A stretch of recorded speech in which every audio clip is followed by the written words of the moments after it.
Someone needs to tell the hired help she's not invited to family dinner. My mother-in-law, Patricia, said it loud enough for me to hear from the kitchen, where I was arranging the flowers I'd brought. My husband, Robert, just laughed nervously, like he always did. They'd spent 5 years treating me like the maid, because I handled the cooking at gatherings and dressed simply. What they didn't know, I was wearing a $200 outfit to their mansion while sitting on a $340 million manufacturing empire, and I was about to stop playing small. Before we dive into this story, I need you to do something for me. Drop a comment right now and tell me where you're watching from, your city, your country, wherever you are in the world. And please hit that like button for me right now and subscribe to my channel. We're building a community of people who refuse to be silenced, who know that dignity has no expiration date. Now back to my story. My name is Geneva Morrison. I'm 56 years old, and I spent half a decade playing the smallest version of myself so that a man and his family could feel big. The thing about being underestimated is that it happens slowly, like erosion. You don't notice the ground disappearing beneath your feet until you're standing in a hole you dug yourself. That's what I want you to understand before I tell you the rest. This isn't just a story about cruel in-laws or a passive husband. This is a story about a woman who forgot her own worth because remembering it felt too dangerous. It started the way these things always do, with love, or what I thought was love. I met Robert Morrison Hayes when I was 51 years old. He was 53, an architect with kind eyes and hands that moved gracefully when he talked about buildings. We met at a gallery opening, both of us standing in front of the same abstract painting, both of us pretending we understood it. "I think it's supposed to be a cityscape," he said, tilting his head. "I think it's supposed to be whatever gets someone to pay $12,000 for it," I replied. He laughed. We went for coffee. 3 hours disappeared like smoke. Here's what I didn't tell him that night, or the next night, or the night after that. I was the CEO of Morrison Industrial Plastics, a $340 million manufacturing empire that employed 3,000 people across 6 states. My father, Marcus Morrison, built that company from absolutely nothing. He started in a garage in 1974 with borrowed equipment and a dream that people told him was too big for a black man in Wisconsin. He proved them wrong. He built factories, created jobs, and when he retired at 72, he handed me the keys to his kingdom. I was 31 years old when I became CEO. The board fought it. They wanted someone older, more experienced, and let's be honest, male. My father told them if they didn't like his choice, they could find another company to run. They stayed. I tripled the company's value in 20 years. I turned Morrison Industrial into a name that mattered, not just in plastics manufacturing, but in sustainable production, worker rights, and community investment.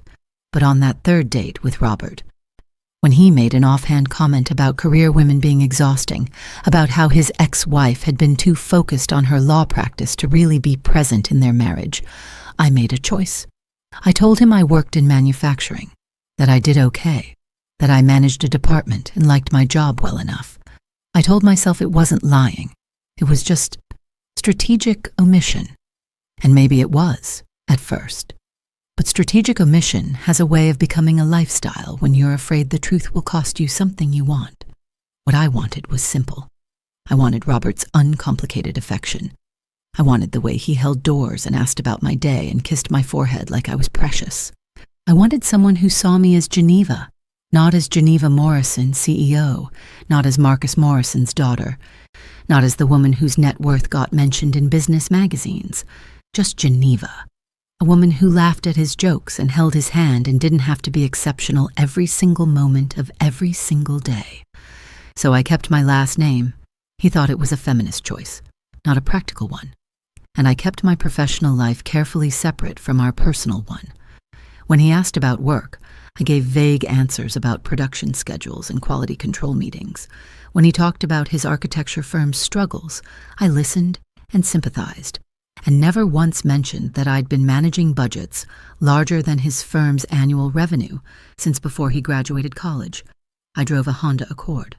Not because I couldn't afford better, but because I'd learned that the car you drive tells people who you think you are. And I needed Robert to think I was someone uncomplicated, someone manageable, someone who fit into the life he already had instead of requiring him to expand it. We got married 6 months after we met. Small ceremony, just close friends and family. His family, Mother Patricia, Father Donald, Sister Simone, they were polite at the wedding.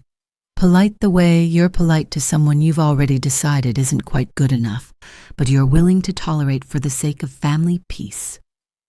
Patricia's toast at the rehearsal dinner haunts me still. She stood up in her Chanel suit with her wine glass raised and said, to Robert, who has always marched to the beat of his own drum, and to Geneva, who seems perfectly content to let him lead the parade, may you find happiness in simplicity. Everyone laughed. I laughed. Robert squeezed my hand under the table like she'd said something sweet. But I heard what she really meant. You're lucky he chose you. Don't forget it. The disrespect didn't come all at once. It came in increments, in small moments that individually seemed too minor to address but collectively built a prison I didn't realize I was living in. It started with Patricia assuming I'd handle the cooking at family gatherings. Not asking, assuming. I'd show up to help, and she'd already have ingredients laid out, an apron waiting. Oh, good, you're here, she'd say, like I was the caterer she'd hired. Robert mentioned you're quite skilled in the kitchen. I thought we'd put that to good use. Robert would be in the living room with his father, talking about golf or politics or real estate. And I'd be in the kitchen preparing food for people who couldn't be bothered to learn my favorite color. Then there were the clothes. I dressed simply because I'd spent 25 years in boardrooms, proving that my intelligence mattered more than my appearance, and that mentality had bled into my personal life. Tailored pieces, classic cuts, nothing flashy. Patricia took this as evidence of financial limitation.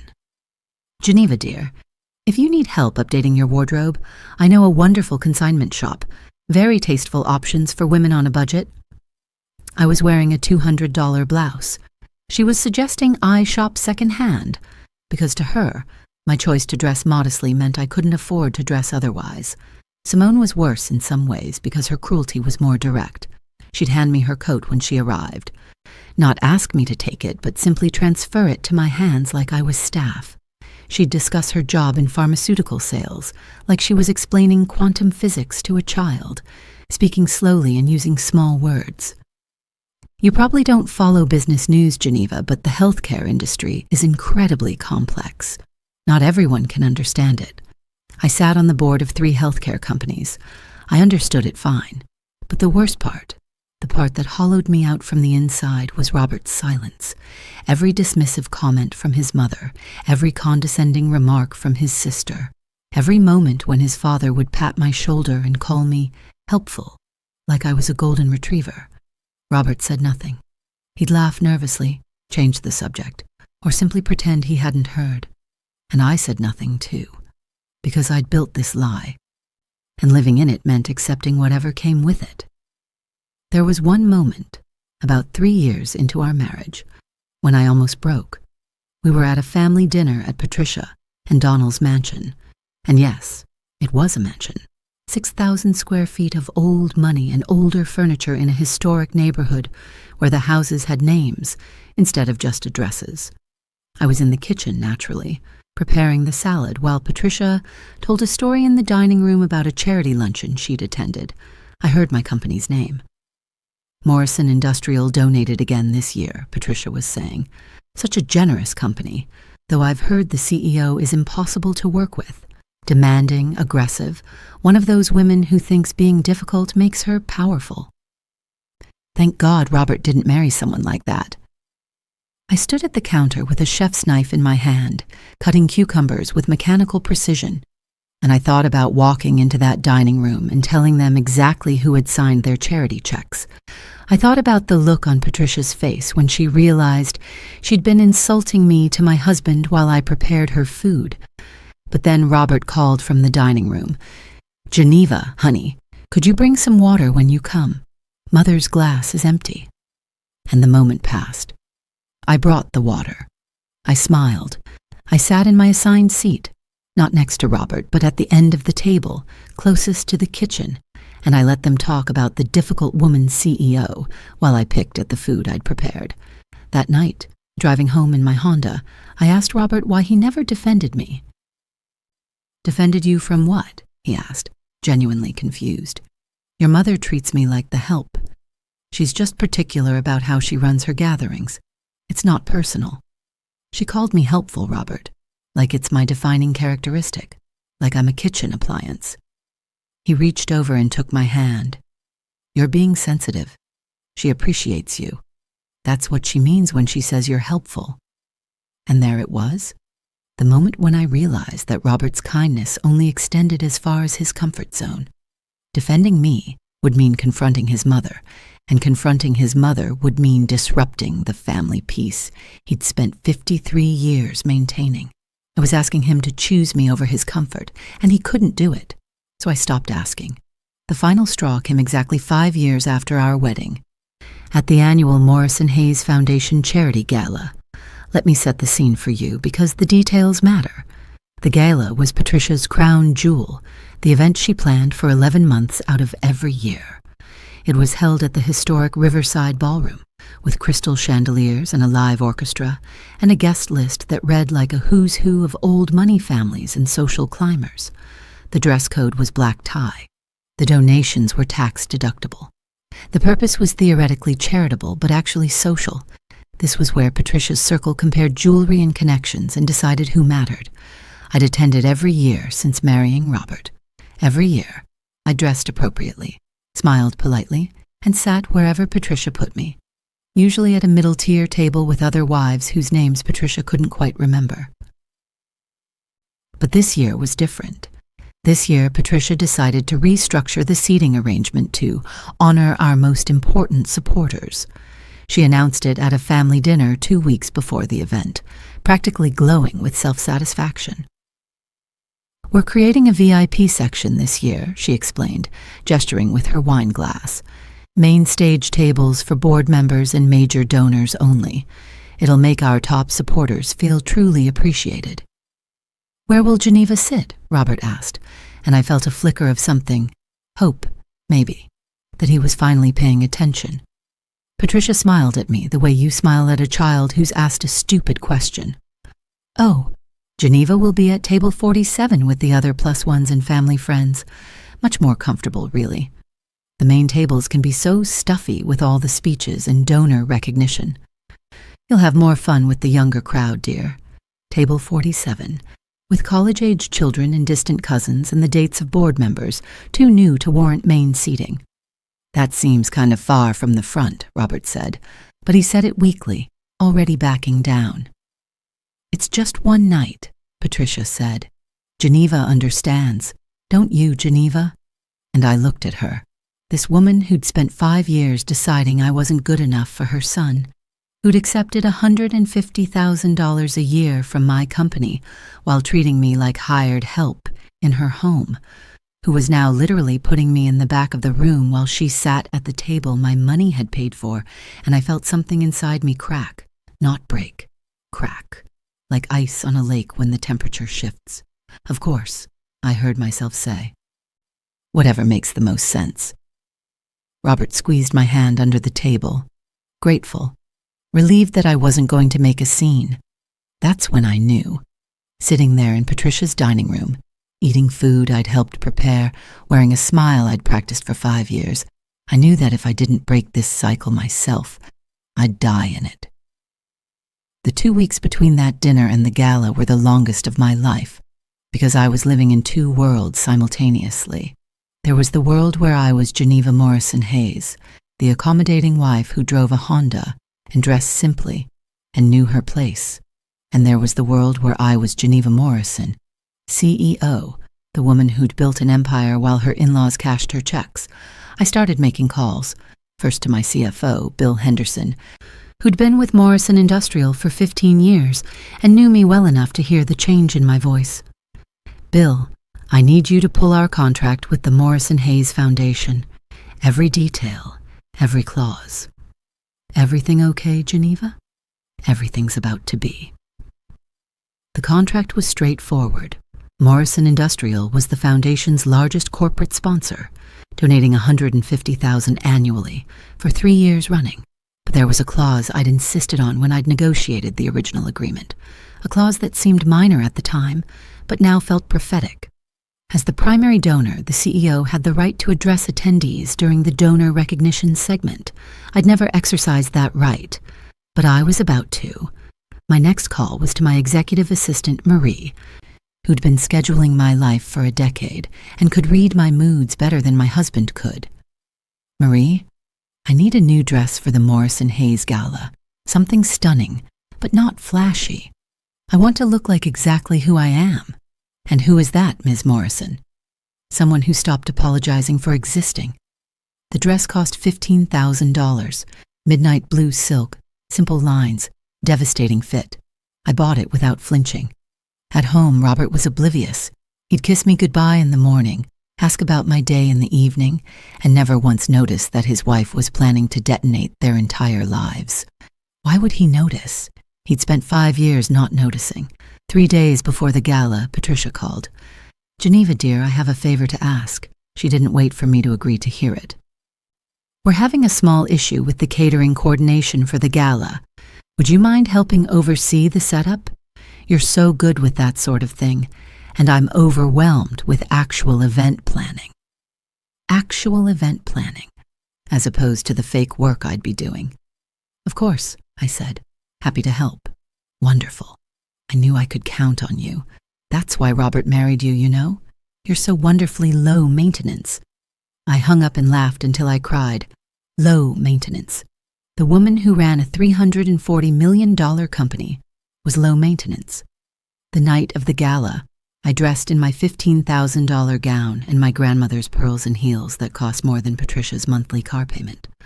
I looked in the mirror and saw myself, really saw myself, for the first time in 5 years. Robert came up behind me. "You look beautiful," he said, and meant it. "Thank you. I'm sorry about the seating thing. Mother can be particular." "She certainly can," he kissed my temple. "It's just one night, and then we can go back to normal." Normal. That word hung in the air between us like a prophecy. We arrived at the Riverside Ballroom at 7. The chandeliers were lit, the orchestra was tuning, and Patricia was holding court near the entrance in a dress that probably cost what I paid my factory workers for a month's labor. She saw us and swooped over, kissing Robert's cheek and barely glancing at me. "Oh, Geneva, you dressed up. How nice. Your table is toward the back, number 47. You'll see the card." "I'll find it," I said. Robert went to table 1 with his family. I walked through the ballroom, past tables of people I didn't know, to table 47 in the back corner. My table mates were a mix of 20-somethings on their phones and middle-aged couples who looked as confused about their placement as I pretended to be. I sat. I smiled.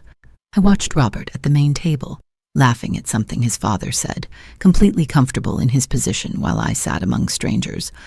And I waited. The dinner service came and went. Speeches were made. Patricia glowed under the attention. And then came the donor recognition segment.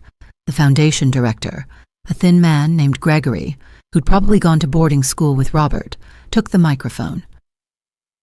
"We want to take a moment to thank our corporate sponsors, whose generosity makes our work possible." He rattled off names and amounts. Polite applause followed each one. And finally, our deepest gratitude to Morrison Industrial Plastics, our largest corporate sponsor for the 3rd consecutive year. Their $150,000 annual contribution has funded 3 new scholarship programs and expanded our reach into underserved communities. Bigger applause. Patricia, at table 1, basking in reflected glory, nodding graciously like she'd personally earned that money. "We're honored," Gregory continued, "to have Morrison Industrial's CEO here with us tonight. Ms. Morrison, would you please join me on stage to say a few words?" The ballroom went quiet. Spotlight operators searched the crowd. I stood up from table 47. Every head turned. Patricia's face went from confusion to horror in the space of a heartbeat. Simone grabbed Robert's arm. Donnell's mouth actually fell open. I walked through that ballroom like I owned it, because in a very real sense, I did. My heels clicked on the marble floor. The spotlight found me, and when I reached that stage and took that microphone, I felt 5 years of silence break open inside me. But what I said next changed everything. I took that microphone in my hand, and for 3 full seconds, I said nothing, just stood there on that stage in my $15,000 dress, looking out at 300 people who thought they knew who I was, and I let the silence do what silence does best. It made them uncomfortable. Patricia's face had gone from porcelain to chalk. Robert had half risen from his seat like his body knew something his mind hadn't caught up to yet. And Simone, beautiful, cruel Simone, had her phone out, probably already crafting the social media post about whatever disaster she assumed was about to unfold. "Thank you, Gregory," I said, my voice carrying across that ballroom with the kind of authority I used in boardrooms, but had never, not once, used in my own home. "I'm Geneva Morrison, CEO of Morrison Industrial Plastics, and I want to tell you all a story." The murmur that went through that crowd sounded like wind through trees before a storm. My father, Marcus Morrison, started our company 50 years ago in a garage with borrowed equipment and a dream that everyone told him was too big. He was a black man in Wisconsin in 1974, and the banks wouldn't give him loans. The suppliers wouldn't give him credit. The industry wouldn't give him respect. But he built it anyway. One piece of plastic, one contract, one impossible day at a time. I could see Patricia trying to signal to someone, the event coordinator maybe, or God himself, to make this stop. When my father retired 25 years ago, he handed me that company. I was 31 years old. The board wanted someone older, more experienced. They meant male. They meant white. They meant anyone but Marcus Morrison's daughter. But my father told them that if they didn't trust his choice, they could find another company to run. They stayed. And I tripled our value. We now employ 3,000 people across 6 states. We manufacture sustainable plastics that are changing the industry. We invest in our communities. We take care of our workers.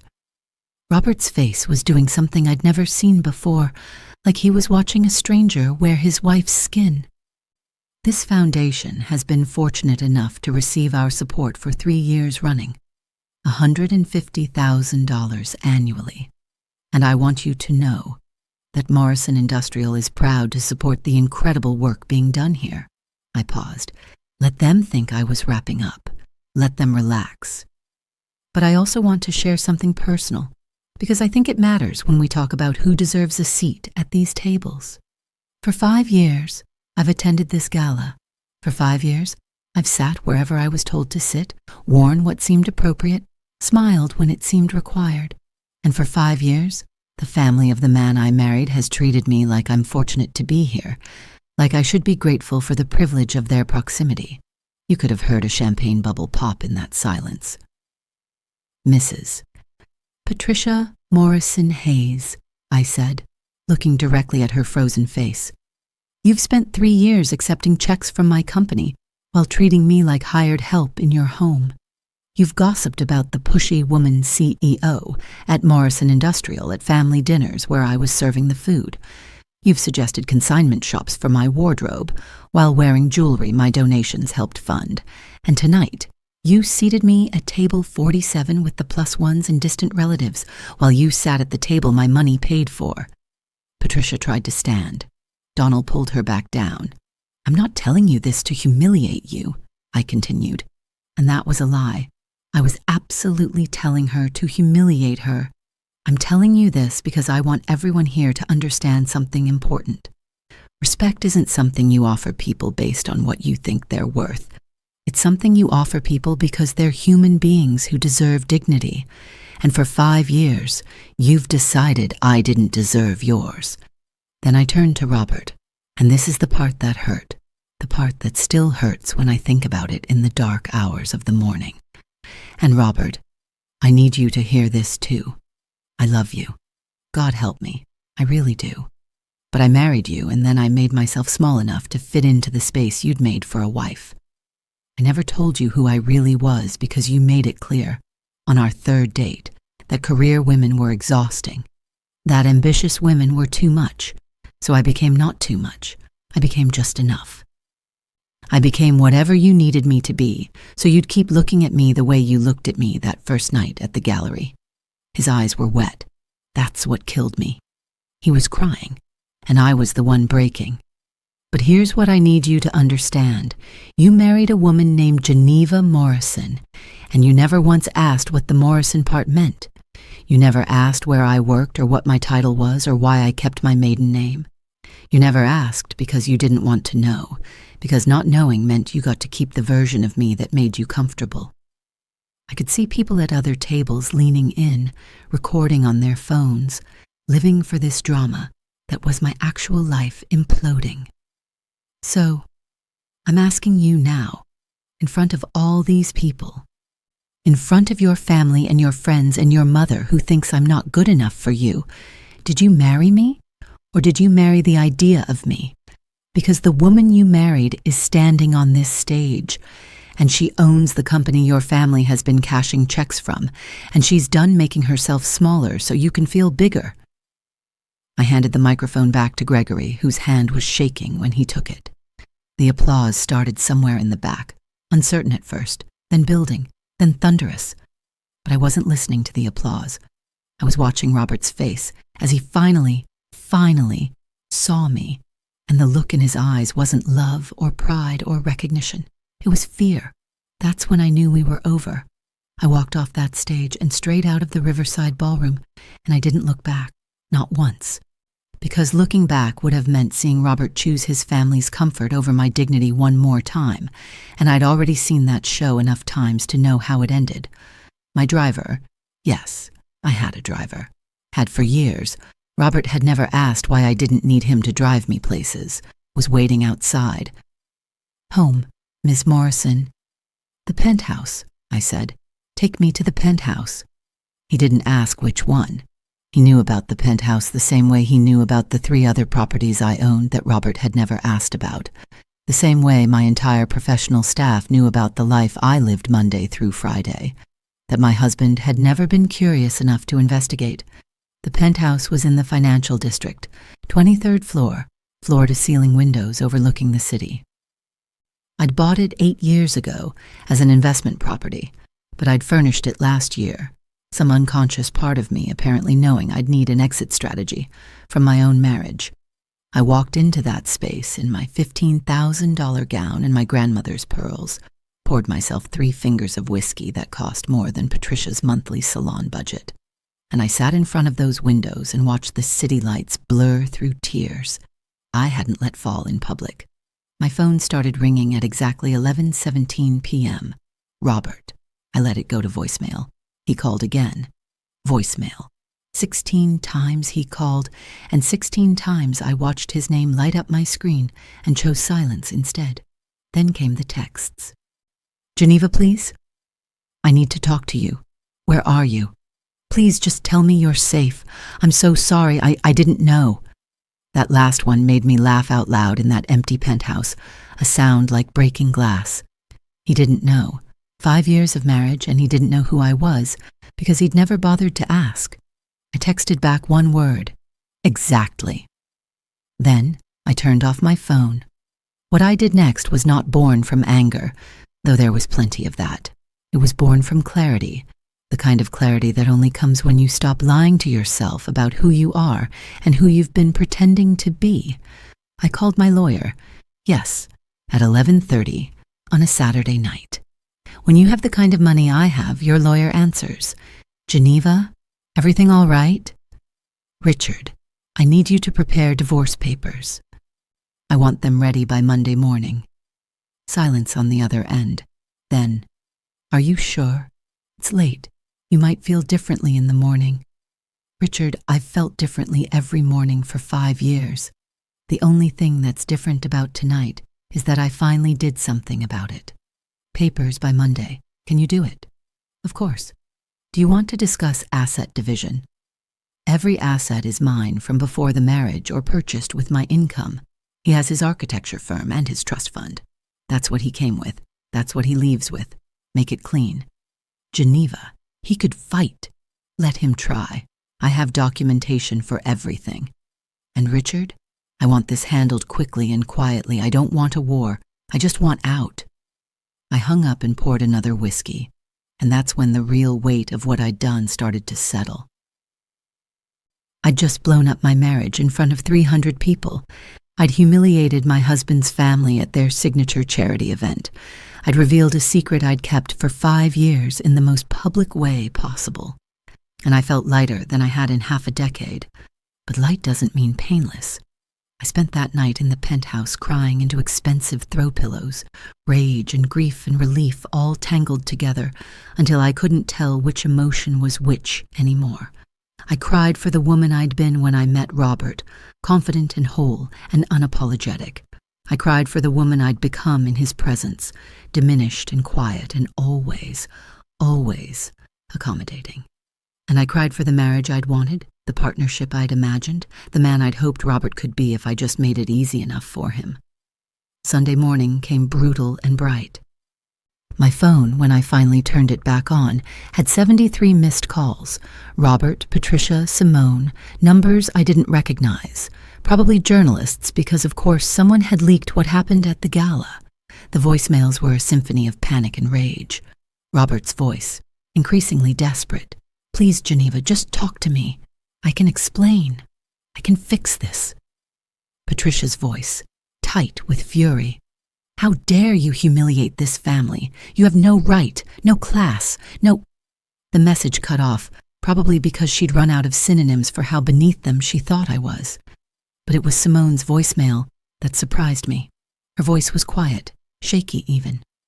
Geneva, it's Simone. I wanted to say I'm sorry for everything. You didn't deserve how we treated you. I didn't realize... She stopped, started again. That's a lie. I did realize. I just didn't care because it was easier to be cruel than to question why I was being cruel. Anyway, I'm sorry. You probably don't want to hear from any of us, but I needed to say it. I saved that voicemail. I deleted all the others.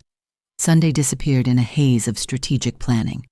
I called Bill Henderson, my CFO, and warned him that the next few weeks might get messy. The press is going to dig into Morrison Industrial, into me, into everything. I need you to prepare the board. I need our PR team ready. And Bill, make sure every single employee knows that this is personal drama, not company drama. Their jobs are secure. Geneva, are you okay? I will be. I'm just tired of pretending I'm not who I am. Monday morning, I dressed in my sharpest suit, charcoal gray, custom-tailored, paired with heels that made me 6 feet tall, and I walked into Morrison Industrial's headquarters like I was going to war, because I was. My assistant Marie took one look at my face and said, Your 9 a.m. called to reschedule. Your 10 a.m. brought flowers and apologies, and there's a man in the lobby who says he's your husband and refuses to leave until you see him. Tell security to remove him if necessary. And Marie? Block any calls from Robert Morrison Hayes, Patricia Morrison Hayes, or Donald Morrison Hayes. Simone can get through if she calls. Understood. And Geneva? Whatever you did this weekend, you look more like yourself than you have in years. I squeezed her hand. That's because I finally am myself. But being yourself comes with consequences. By Monday afternoon, the story had hit 3 local news outlets and 2 business blogs. Local CEO reveals secret identity at charity gala was the gentle headline. $1 million marriage meltdown was the less gentle one. My phone rang constantly. Interview requests, comment requests, people I hadn't spoken to in decades suddenly desperate to reconnect. And through it all, Robert kept trying. He showed up at Morrison Industrial twice that week. Security escorted him out both times. He sent flowers to my office. I donated them to the hospital. He sent a letter by courier, 10 pages of apologies and explanations and promises that things would be different. I read it once. Then I called Richard, my lawyer. The papers ready? Signed and notarized. When do you want to serve him? Today, right now. I want this done. Robert was served at his architecture firm at 3 p.m. on Wednesday, 5 days after the gala. I know because he called me from a number I didn't have blocked, and I made the mistake of answering. Divorce papers, Geneva. You're not even going to talk to me first. We've had 5 years to talk, Robert. What's left to say? That I love you, that I'm sorry, that I didn't know. Stop saying you didn't know, I said, and my voice came out harder than I meant it. You didn't know because you didn't ask. There's a difference between ignorance and willful blindness, and you chose blindness because it was comfortable. I want to fix this. You can't fix this. You can't fix 5 years of letting your mother treat me like staff. You can't fix never asking about my day in any meaningful way. You can't fix building a version of me in your head and then loving that instead of loving the actual woman you married. Please, and his voice broke on that word, just give me a chance to prove I can do better. And here's the thing that nobody tells you about leaving someone you love. It would be so easy to give him that chance. It would be so easy to accept his promises and his tears and his suddenly awakened awareness. It would be easy because I still loved him, despite everything, despite myself. But easy isn't the same as right. Robert, answer me honestly. If I hadn't made that speech at the gala, would you have ever asked about my work? Really asked? Not just polite husband questions, but genuine curiosity about who I am and what I do? Silence on the other end. Long, damning silence. That's what I thought, I said softly. Sign the papers, Robert. Let's at least end this with honesty. I hung up before he could respond, before I could hear him try to defend the indefensible, before I could weaken and forgive him for something I wasn't sure could be forgiven. The next 2 weeks were a special kind of hell. The divorce wasn't contested. Robert signed without fighting, which somehow hurt more than if he'd fought, but the social fallout was nuclear. Patricia and Donald's entire social circle chose sides, and most of them chose Patricia because old money protects old money, even when old money is clearly, demonstrably wrong. But some people surprised me. 3 board members from the Morrison Hayes Foundation resigned in protest of how Patricia had treated me. 5 major donors called to express support and to ask if Morrison Industrial would continue our sponsorship, not because they cared about me, but because they cared about the programs our money funded. And Simone showed up at my office on a Thursday afternoon 2 weeks after the gala. No appointment, just standing in my waiting area looking smaller than I'd ever seen her. I know you probably don't want to see me, she said, when Marie reluctantly let her into my office. But I needed to tell you something in person. I gestured to the chair across from my desk. She sat. I've spent my entire life being my mother's daughter, she said without preamble. I've spent 38 years defining my worth by her standards, seeking her approval, becoming her clone, and watching you walk out of that gala. Watching you refuse to accept how we treated you, it made me realize something. She twisted her hands in her lap, expensive rings catching the light. I'm miserable. I've been miserable for years. I work a job I hate to impress a mother who's never satisfied. I date men she approves of who bore me to tears. I spend money I don't earn on things I don't need to maintain a lifestyle I don't even like. And I've been cruel to you because you represented everything I'm too scared to be. Successful on your own terms, powerful without apology, willing to walk away from situations that diminish you. I didn't say anything, just let her talk. I'm not asking for forgiveness, Simone continued. I don't deserve it. I'm just asking if you could tell me how you did it, how you built something real, how you became someone instead of just someone's daughter or someone's wife. And in that moment, I saw Simone clearly for the first time, not as my tormentor, but as Patricia's victim, a woman who'd been taught that her value came from external validation and had never learned to validate herself. You start by deciding you matter, I told her, not because of your name or your connections or your mother's approval. You matter because you exist. And once you believe that, really believe it, you start making choices based on who you want to be instead of who everyone else needs you to be. Simone nodded, tears tracking mascara down her face. Is it too late for me? You're 38 years old and breathing. Oh, it's not too late. She left my office 20 minutes later with the business card of a therapist I'd used years ago and something that looked almost like hope on her face. I didn't expect we'd become friends. The wounds were too fresh, the history too complicated. But watching her walk out of my office with her shoulders a little straighter than when she'd walked in, I felt something shift. Not forgiveness exactly, but possibility. The divorce was finalized 6 weeks after the gala, a record speed that money and non-contestation made possible. Robert and I met one last time to sign the final papers in Richard's office, and it was brutal in its civility. I started therapy, Robert said as we waited for Richard to bring the documents. Individual therapy, like you suggested. I didn't suggest it.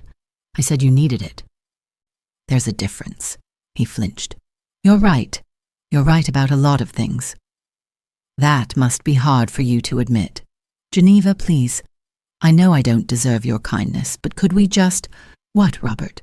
Be friendly. Pretend the last 5 years didn't happen? Pretend you didn't choose your mother's comfort over my dignity every single time it mattered? I'm trying to be better. Good. Be better for the next woman. Be better for yourself. But you don't get to be better with me because I'm done being your practice wife. Richard came in then with the papers, and we signed in silence. Robert's hand shook on the pen. Mine was steady. As I stood to leave, Robert said my name one more time. Geneva, wait. I just need to know, did you ever really love me, or was I just convenient? I looked at this man I'd married, this man I'd diminished myself for, this man who was finally asking the questions he should have asked 5 years ago, and I told him the truth. I loved you so much. I forgot how to love myself, and that's on me, not you. But the fact that you let me, that you preferred me small and quiet and undemanding, that's on you. So yes, Robert, I loved you. Past tense. Present tense is that I love myself more. I walked out of that lawyer's office and into the elevator, and as the doors closed, I caught my reflection in the polished steel. I looked tired. I looked older, but I looked like myself. The aftermath rippled outward in ways I didn't anticipate. Morrison Industrial's stock actually rose after the divorce. Investors apparently appreciated my authenticity and strong leadership. The press coverage shifted from scandal to empowerment, with business magazines running profiles on the CEO who refused to play small. I was invited to speak at 3 women's leadership conferences about authentic self-presentation in professional spaces. And through it all, I kept running my company, kept employing my 3,000 workers, kept building the legacy my father had started and I had expanded, because that was who I was, underneath the wife, underneath the daughter-in-law, underneath all the roles I'd played to make other people comfortable. I was Geneva Morrison, CEO, leader, woman who'd forgotten her own strength and then remembered it. But remembering comes with costs. I'd catch myself sometimes, late at night in that penthouse, missing Robert's presence in bed beside me, missing the way he'd make coffee exactly how I liked it, missing the simple comfort of being partnered, even if that partnership was built on foundations of lies I'd told myself. And sometimes I'd wonder if I'd been too harsh, too unforgiving, too unwilling to give him the second chance he'd begged for. Then I'd remember the look on his face at the gala, not pride or recognition, but fear. And I'd know I'd made the right choice, because the question isn't whether Robert could have changed. Maybe he could have. People do change, sometimes, when the consequences get severe enough. The question is whether I should have to wait around to find out, shrinking myself in the meantime, hoping he'd eventually see me without me having to set myself on fire to provide the light. And the answer, I'd learned the hard way, was no. But that was just the beginning of the real reckoning, because ending a toxic marriage is one thing. Learning to live with yourself after you've spent 5 years betraying yourself is something else entirely, and I was about to learn that the hardest person to forgive was myself. 6 months after I walked out of that lawyer's office a divorced woman, I woke up in my penthouse at 5:30 in the morning and realized I didn't recognize my own life anymore. And the strange thing was, that felt like progress. The hardest person to face after everything wasn't Patricia or Robert or even Simone. It was the woman in the mirror who'd spent 5 years pretending to be someone she wasn't. Because here's what nobody tells you about reclaiming yourself. You have to forgive yourself first, and self-forgiveness is the most expensive thing you'll ever purchase with your pride. I'd spent those 6 months rebuilding. Not my career, that had never crumbled, but myself, the version of Geneva who existed outside of anyone's expectations or judgments or needs. I started seeing a therapist, Dr. Sarah Chen, who had a way of asking questions that made me want to throw things at her before I admitted she was right. "Why did you hide who you were?" she asked in our 3rd session. "I told you. Robert made it clear career women were. That's why he wanted you small. I asked why you chose to become small." I sat with that question for 3 weeks before I could answer it honestly. The truth was uglier than I wanted to admit. I'd hidden because being seen, really seen, meant risking rejection by someone I loved, and I'd decided somewhere in the deep, scared part of myself that Robert's conditional love was better than no love at all.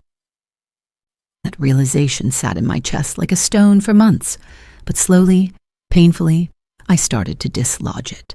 Morrison Industrial kept thriving. We landed 2 major contracts in the sustainable packaging sector. I promoted 3 women to executive positions.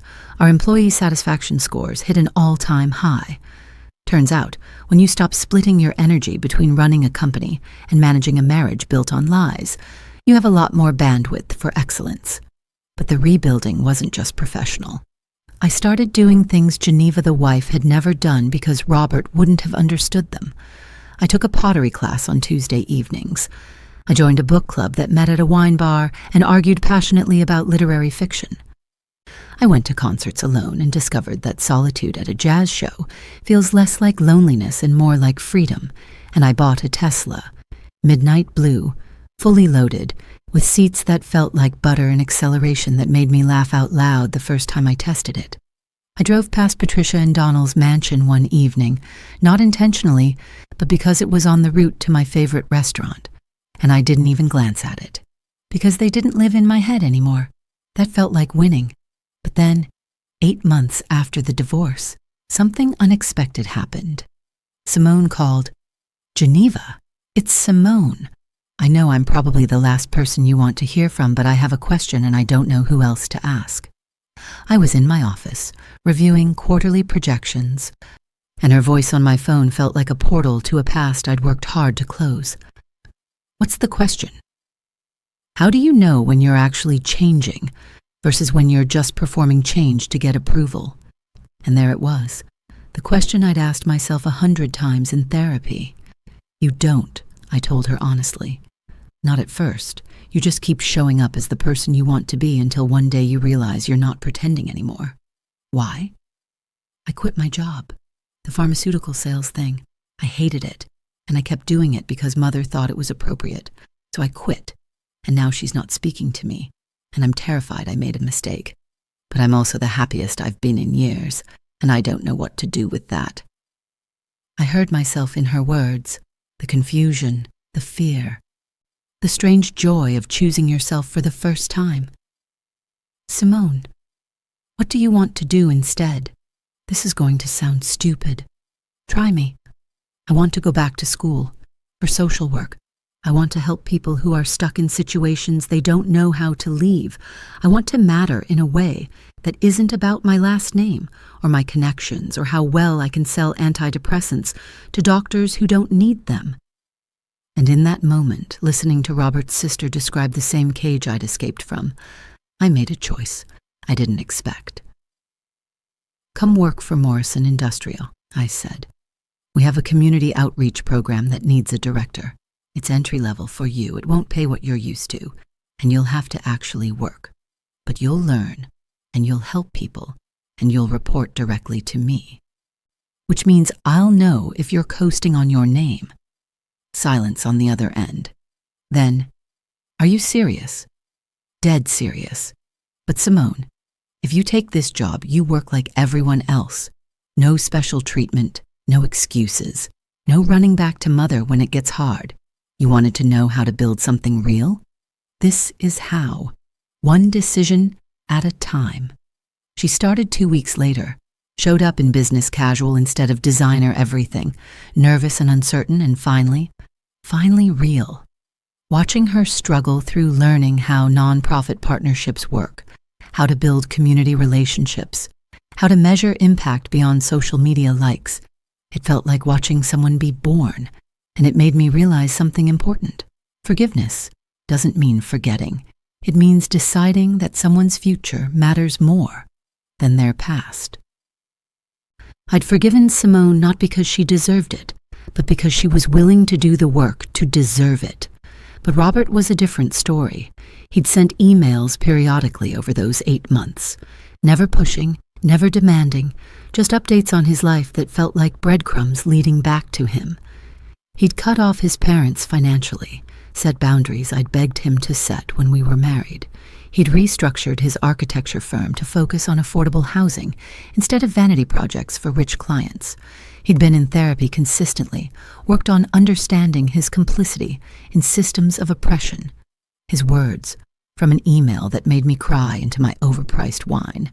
And then, 10 months after our divorce was finalized, he asked to meet for coffee. I said no 3 times before I said yes, because I didn't trust myself around him yet. Didn't trust that I wouldn't see his changes and forget why I'd left. Didn't trust that his growth wouldn't seduce me back into a pattern I'd worked so hard to break. But finally, on a Wednesday afternoon, I agreed to meet him at a neutral cafe downtown, the kind of place where neither of us had history. He looked different. Older, maybe, or just more substantial.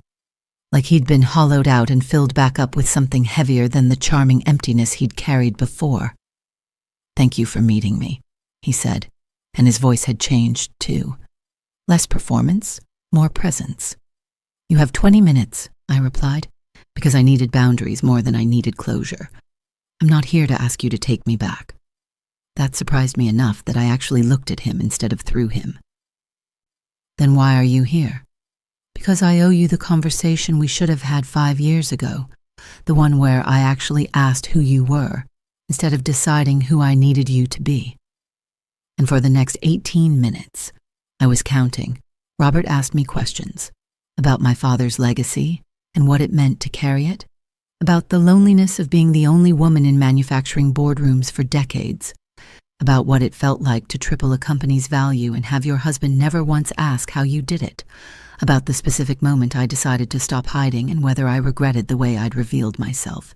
He didn't apologize, didn't make excuses, just asked and listened, and sometimes wrote notes on a small pad he pulled from his pocket, like he was studying for a test he'd failed the first time. When my phone alarm went off, 20 minutes exactly, he closed his notepad and looked at me with something I'd never seen in his eyes before. Genuine curiosity mixed with regret. "I have one more question," he said, "and you don't have to answer it now or ever, but I need to ask." "Go ahead." If I'd been this person 10 months ago, if I'd asked these questions when we were married, if I'd defended you to my family, if I'd been curious instead of comfortable, would we have made it? And I sat there in that neutral cafe with my ex-husband looking at me like he finally saw me, and I told him the truth I'd been avoiding since the day I'd walked out of the gala. "I don't know, Robert, maybe, but you weren't that person 10 months ago, and I can't build a life on hypotheticals. The man you are now is impressive. He's someone I would respect, someone I might even love if I met him fresh, but I can't unknow what it felt like to be invisible to you for 5 years. I can't unfeel what it cost me to make myself small, and I won't spend whatever years I have left wondering if you're staying changed or just performing change until I feel safe enough to stop watching."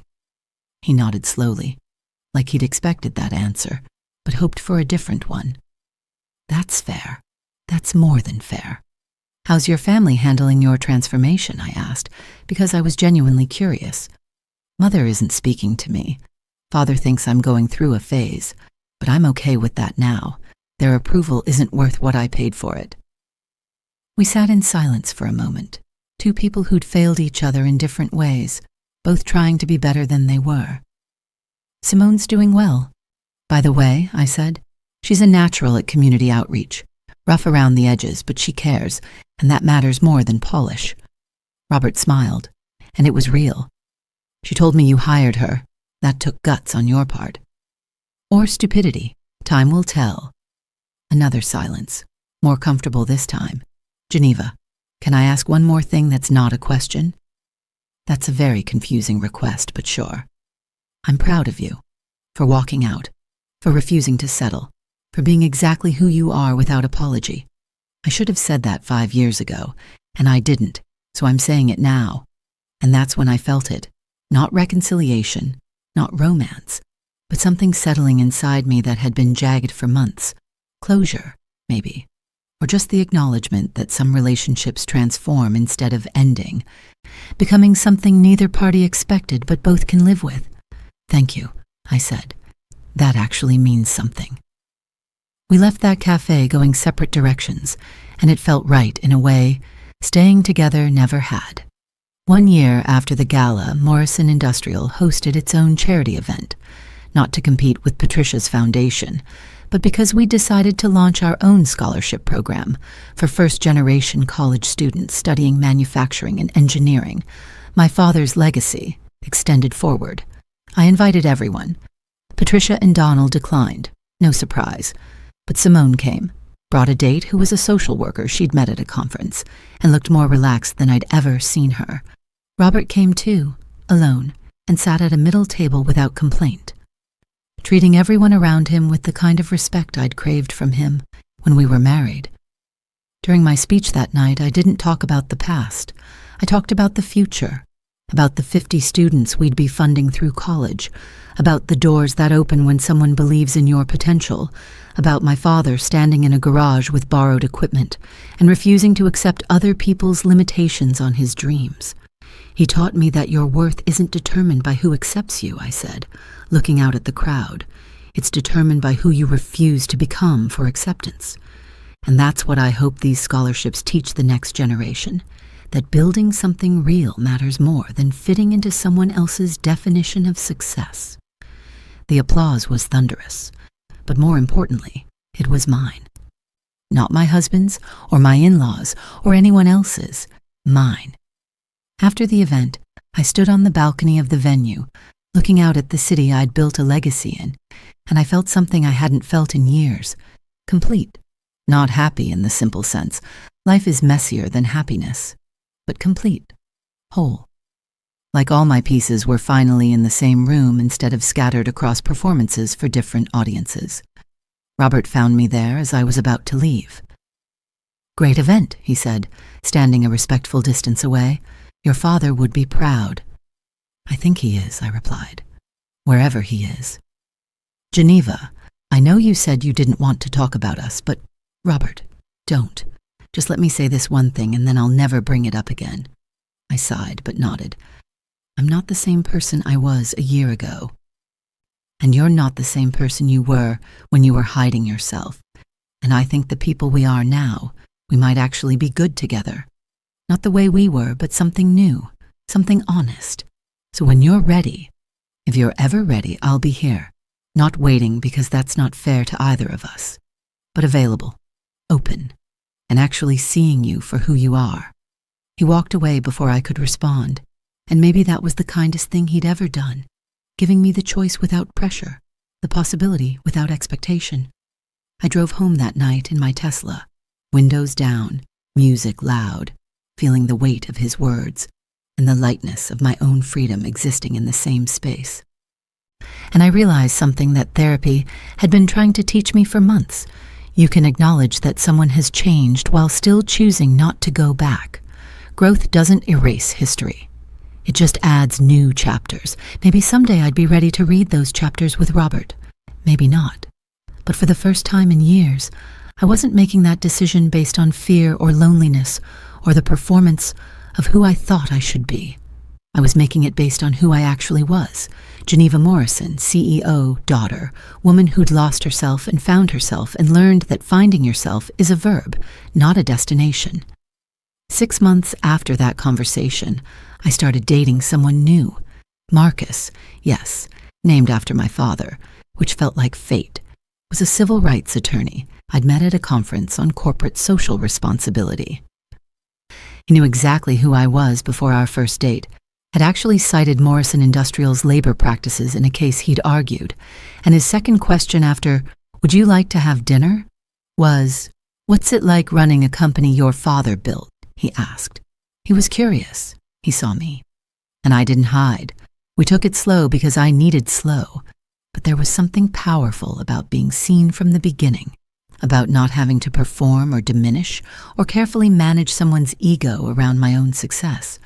"You're different than I expected," Marcus said on our fourth date. "How so?" "Business magazines make you sound intimidating. You're actually just real." "Is that disappointing?" "It's refreshing. I was worried I'd have to compete with your success, but you're just a person who happens to be successful. There's a difference." And that difference, I realized, was everything. As for Patricia and Donald, I heard through Simone that they'd had to downsize their lifestyle significantly when several board positions, including the foundation, asked Patricia to resign. Turns out, publicly humiliating the CEO of your largest donor has consequences in small social circles. They'd sold the mansion, moved to a smaller estate, and from what Simone reported, Patricia blamed me for their fall from grace. I felt nothing about that. Not satisfaction, not guilt, not even the anger that used to burn when I thought about them. They'd become irrelevant to my story, which was the most powerful revenge I could have asked for. The real triumph wasn't in their downfall. It was in my rising. Morrison Industrial's value had increased by 40% in the year since my divorce. We'd expanded into 3 new states. Forbes had named me to their list of most influential women in manufacturing. But more than any of that, I'd become the kind of leader my father had been. Not just successful, but significant. Not just wealthy, but wise. And late at night, when I thought about that moment on stage at the gala, when I'd finally stopped making myself small, I felt grateful. Not for the pain or the years I'd lost or the marriage that failed, but for the woman I'd become in the rebuilding. Because here's what I learned. You can't build a life on making yourself smaller. You can only build a life on becoming more fully yourself, on refusing to apologize for your existence, on choosing dignity over comfort every single time it matters. And that choice, that's the one that changes everything. So here's my question for you, because I think it matters. What version of yourself are you performing right now? What are you hiding to make someone else comfortable? And what would happen if you stopped? Because I promise you this, the cost of hiding is always higher than the cost of being seen. And the person you become when you finally stop making yourself small is worth every uncomfortable moment it takes to get there. I'm Geneva Morrison. I own a $340 million company. I'm 57 years old. I've been married, divorced, and rebuilt. And I'm finally, completely, unapologetically myself. And that's the only revenge that ever really mattered. Now I want to hear from you. Have you ever made yourself smaller to fit into someone else's expectations? Have you ever walked away from something comfortable because it was costing you yourself? Drop your story in the comments below, not for me, but for the person reading who needs to know they're not alone in this struggle. And if this story resonated with you, if Geneva's journey felt familiar, or gave you permission to reclaim your own power, hit that like button and subscribe, because next week I'm sharing the story of a woman who discovered her perfect husband had a second family, and she decided to introduce them to each other at his mother's funeral. Trust me, you don't want to miss it. I'm Geneva Morrison, and I'll see you in the next one. Thank you for listening to my story.